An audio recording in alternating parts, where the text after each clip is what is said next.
দেশের নামে আসলে কি সমস্যা? ব্যারিস্টার ফুয়াদ, আপনার কাছ থেকে যদি শুরু করি। ধন্যবাদ। দেশের নাম আসলে পরিবর্তন করবার জন্য প্রস্তাব করা হয়নি, সংশোধন করবার জন্য প্রস্তাব করা হয়েছে।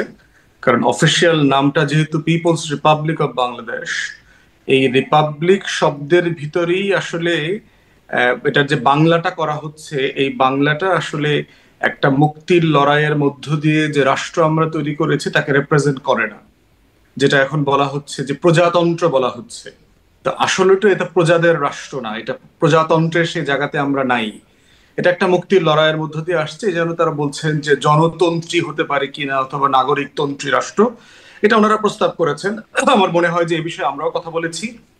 আর হচ্ছে যে এই রিপাবলিকের ভিতরে অলরেডি পিপল অলরেডি আছে।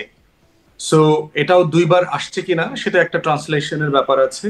তা আমার মনে হয় যে এটা মোটা দাগে নাম পরিবর্তন না, সংশোধন, বরং আমাদের যে মানে জনগণের রাষ্ট্র হবার যে আকাঙ্ক্ষাটা সেটা যেন নামের মধ্য দিয়ে পরিষ্কার হয়।